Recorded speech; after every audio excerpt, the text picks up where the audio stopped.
My name's Rita, and if you told me my life would turn into a whirlwind drama, I have laughed. I'm 35, a journalist, and not the kind who sits around. I'm always on the go, chasing stories, making headlines. I've got a daughter, Emily. She's the light of my life, 8 years old and already the boss of our small apartment in the city. Life was ticking along until 2 years ago. I was covering a story on the city's new recycling initiative. Sounds boring, right? But then I met David. He was the mayor's right-hand man, and let me tell you, he had this air about him. Smart, quick on his feet, and knew how to hold a conversation. 12 years my senior, but who's counting? We hit it off right away. It started with casual chats after the interview sessions. "You're doing great work," he'd say. "This city needs more journalists like you." Flattery maybe, but it worked. David and I, we didn't waste time. Got married a year after meeting. He's got a daughter too, Sarah. She's 20, off at college in another city. Can't say we're close. She's got this cold vibe, especially towards Emily. I remember the first time they met. "Hi, Sarah, this is Emily," I said, trying to sound upbeat. Sarah had looked at her, not mean but not warm either. "Hi," she muttered, then turned away, lost in her phone. Emily tugged at my shirt. "Mom, does she not like me?" I brushed her hair back. "Don't worry about it, honey. She's just different." David was a lifesaver, though. My job, it's crazy hours, you know. He started picking up Emily from school, making her lunch. He was good at it, and Emily seemed to like him. "David's funny, Mom," she'd say. "He makes the best sandwiches." Our apartment, it's cozy. 2 bedrooms, a small kitchen, and a living room that's seen better days, but it's home. Emily's room is a burst of pink and posters of pop stars I can't name. David moved in some of his stuff too, mostly books and a few old records. He's into jazz, which is fine, but not my cup of tea. "Rita, you should try listening to this," he'd say, putting on some old record. "It's classic." I'd smile, nodding along. "Sure, I'll give it a shot. But between you and me, I never did." We settled into this routine, the 3 of us. It was nice, normal, or so I thought. But like they say, normal's just what you're used to until it's not. Things started to shift, but it wasn't like I woke up one day and everything was different. It was slow, like a faucet dripping until the sink's full. Emily, she's always been this bundle of energy, you know. Always running around, laughing, her eyes sparkling with all kinds of mischief. But then it was like someone turned down her brightness. She became quieter, more like she was walking on eggshells. One night, I was tucking her into bed, and she was just lying there, staring at the ceiling. I brushed her hair, trying to make her laugh. "Hey, Space Cadet, you planning a trip to the moon?" She didn't even crack a smile, just whispered, "No, Mom." That was my cue. "What's up? You're not your usual self." She turned her head, not meeting my eyes. "I'm okay." I sat down next to her. "You sure? You've been kind of quiet lately." She shrugged. "Just tired, I guess." "Tired at 8? I wasn't buying it, but I let it slide. Didn't want to push her. "Okay, kiddo, if you say so, but you know you can tell me anything, right?" She nodded, but there was something off. I kissed her forehead and turned off the light. "Good night, love." As I closed the door, I heard her whisper, "Night, Mom." I went to the kitchen where David was. He was doing his usual, flipping through some papers, probably work stuff. "Hey," I said, "you notice anything off with Emily lately?" He didn't look up.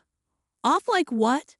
"Like she's not herself, more quiet, kind of down." He shrugged, still not looking at me.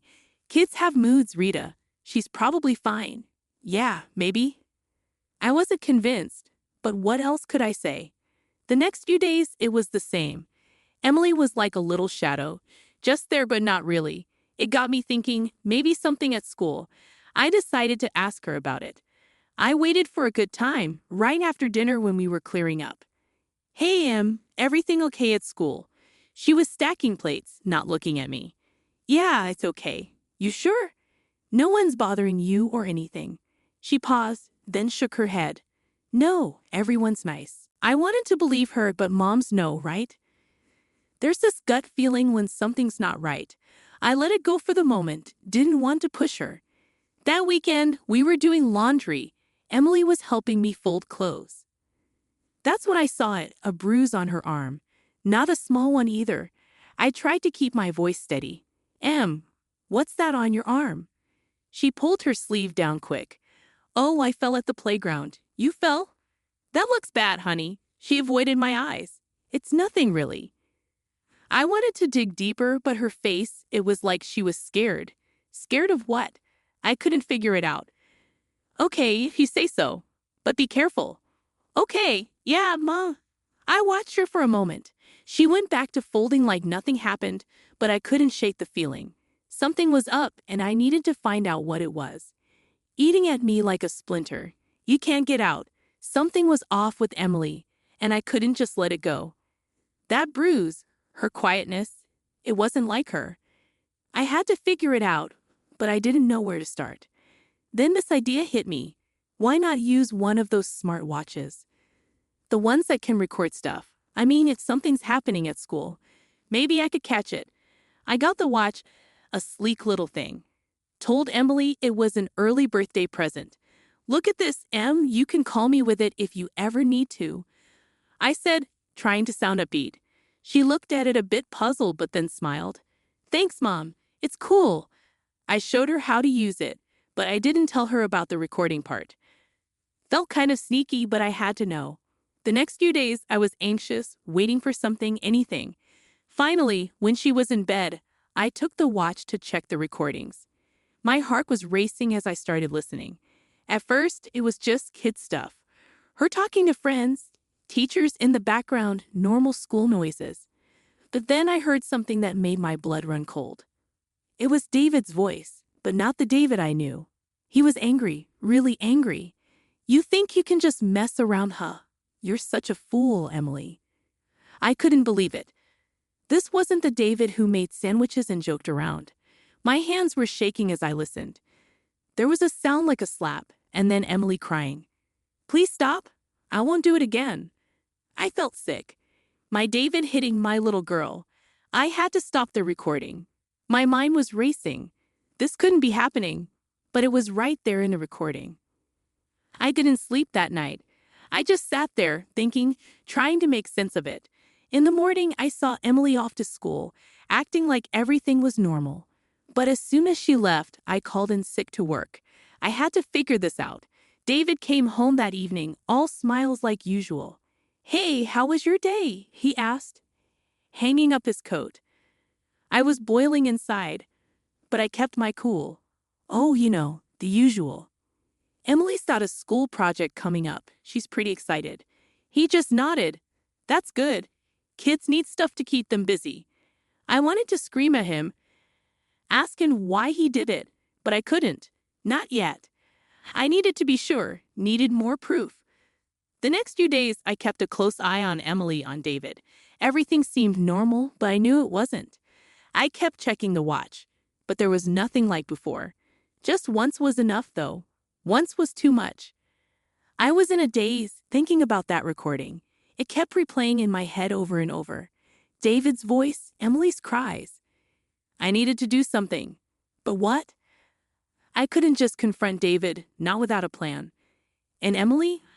I needed to talk to her, get her side. That evening, I sat Emily down. We were in her room, surrounded by her toys and drawings. Em, honey, we need to talk about something important. I started, trying to sound calm. She looked up, her eyes wide. Is everything okay, Mom? I took a deep breath. It's about David. Has he ever hurt you? Her eyes darted away. She fidgeted with the hem of her shirt. What do you mean, Emily? I need you to be honest with me. Has David ever hit you? There was a long pause. Then she nodded slowly, her eyes filling with tears. Yes, she whispered. Why didn't you tell me, baby? He said not to. He said you'd be mad at me. She was crying now. I pulled her into my arms. Oh, Em, I'm so sorry. This is not your fault, okay? You did nothing wrong. We sat there for a while, just holding each other. My mind was racing. I had to protect her, get her away from David. The next day, I made a plan. I'd collect more evidence, something solid. Then I'd go to the police. But first, I needed to keep Emily safe. I called my mom. Mom, I need a favor. Can Emily stay with you for a few days? I've got a big project at work. Of course, dear. Is everything all right? Yeah, just busy. Thanks, Mom. That was one problem solved. But now the hard part, gathering evidence against David. I didn't know how to do it, but I had to try. I started by talking to Sarah, David's daughter. Maybe she knew something, could help somehow. I called her, my heart pounding. Sarah, it's Rita. We need to talk. It's about your dad. There was silence on the line. Then what about him? I think he's been hurting Emily. I have a recording, but I need more. Did he ever hurt you?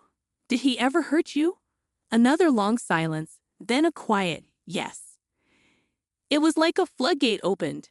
Sarah told me everything, how David had been abusive to her, how she was scared of him.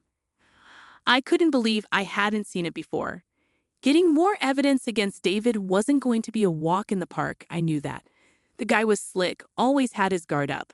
But what he didn't know was that I was onto him, and I was not about to let him get away with hurting my daughter. First things first, I needed to keep it cool around him, act like nothing was up. Morning, David, I said over breakfast, keeping my voice light. He grunted something back, buried in his newspaper. You got plans today? He asked, not even looking up. Just the usual work stuff, I replied, stirring my coffee. You meeting with the mayor? You know how it is. Oh, I knew how it was all right, meetings and schmooing, that was David's game. But my game had just begun. I dropped Emily off at my mom's place. You'll be fine here, sweetheart, I told her, trying to sound cheerful. Grandma's got that new puzzle for you. Emily smiled a bit.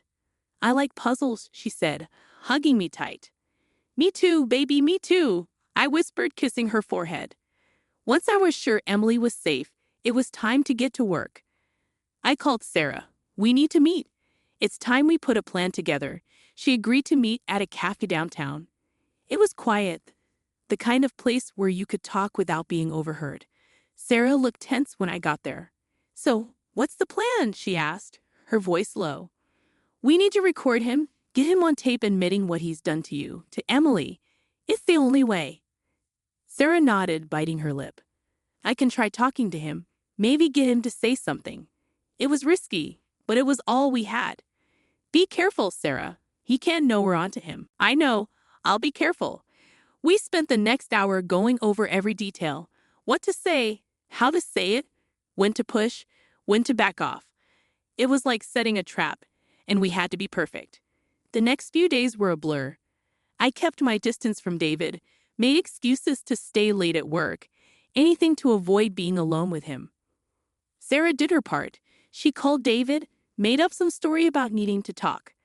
Dad, I've been thinking about when I was a kid, she said on the phone. I could hear her voice, tense but steady. There are things we never really talked about. David took the bait. We can talk, sure. Come over for dinner. That was it. Sarah was going in, wired to record everything. My heart was in my throat the whole evening, waiting for her call. It came late that night.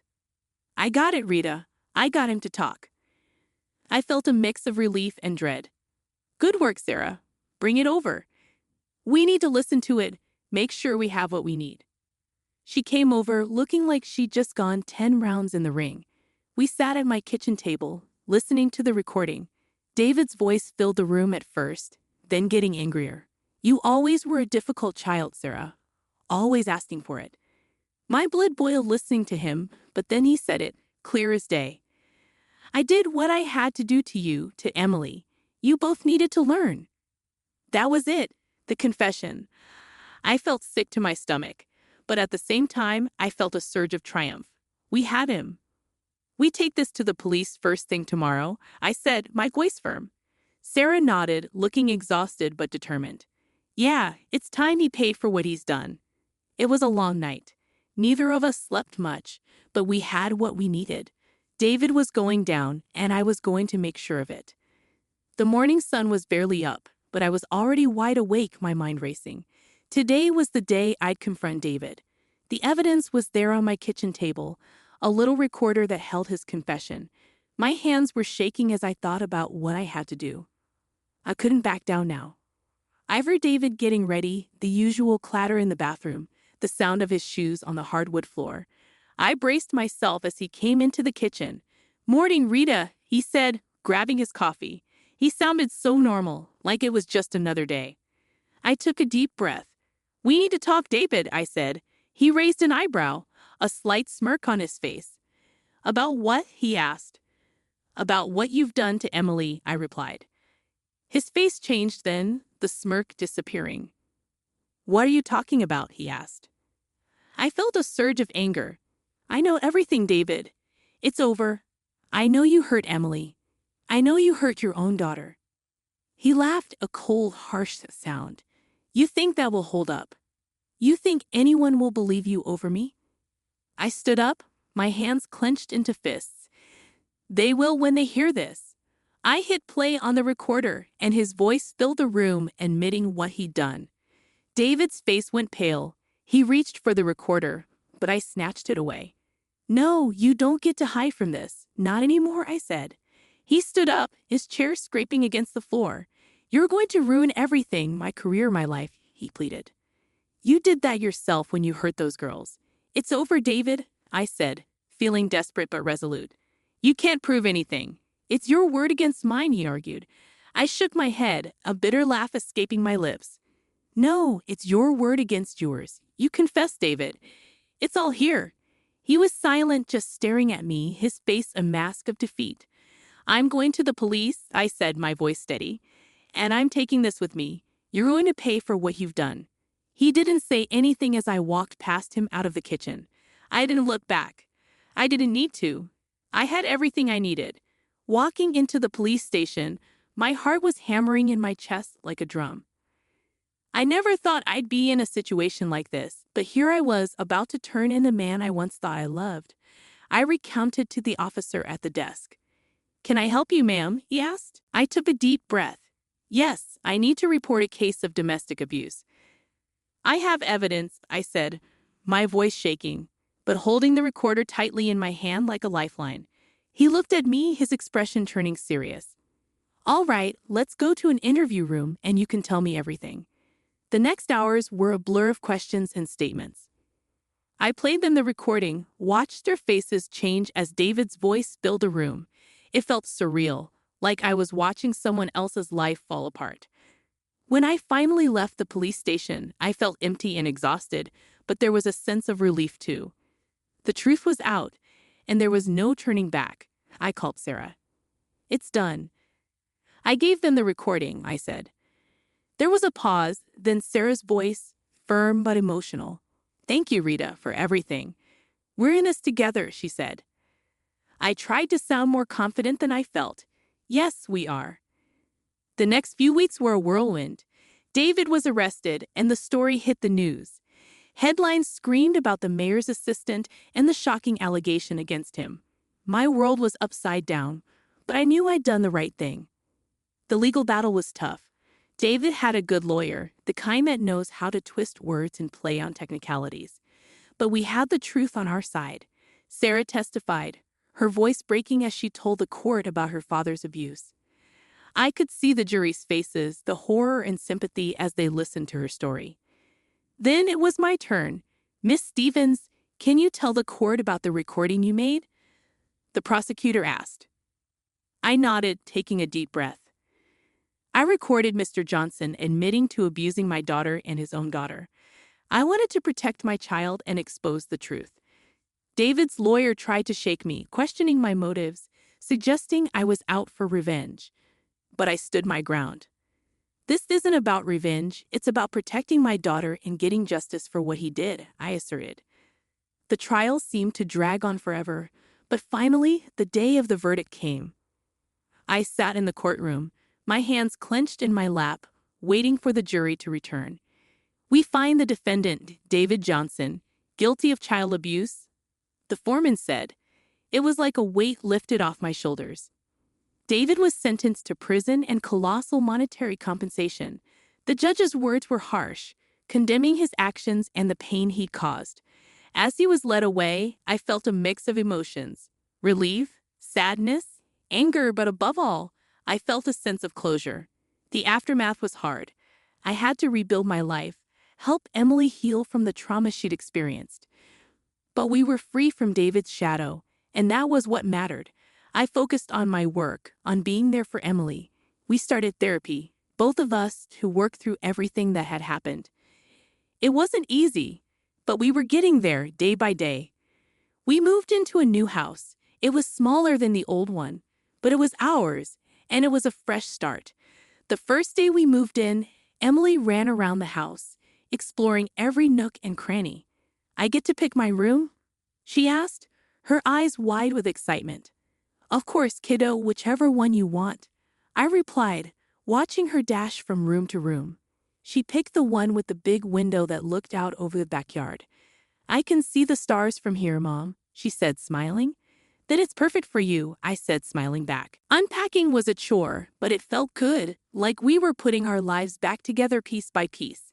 We decided to paint the living room together. I gave Emily a paintbrush. "What do you think, blue or green?" I asked. She dipped the brush in the blue paint. "Blue like the sky on a sunny day," she said. "So blue it is," I replied, and we got to work, turning the room into our own little piece of the sky. One afternoon, while we were taking a break from painting, there was a knock on the door. It was Sarah. She stood there a bit awkward, shifting from foot to foot. "Hey, Rita, can I come in?" she asked. I was surprised but happy to see her. "Of course, come in." We sat in a half-painted living room on boxes that served as chairs. "I wanted to say thank you," Sarah said, looking down at her hands, "for everything you did for me, for Emily." I reached out and took her hand. "We're family, Sarah." "That's what families do." She smiled, a small, tentative smile. "I brought something for Emily," she said, handing Emily a small wrapped package. Emily looked at the package. "Is that for me?" she asked. Sarah nodded. "Yeah, I thought you might like it." Emily tore open the package. Inside was a book about stars and planets. Her face lit up. "Wow, thank you, Sarah." Sarah looked relieved, happy. "You're welcome." Things were still tough, but moments like that made it all worth it. We were building something new, something strong.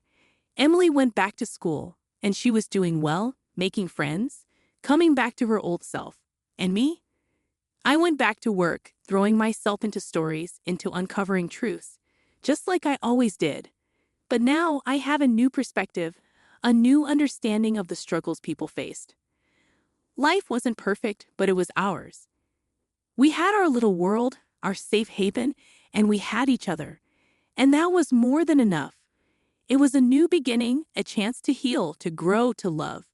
And we were ready for it, ready for whatever came our way. Together, we were unstoppable.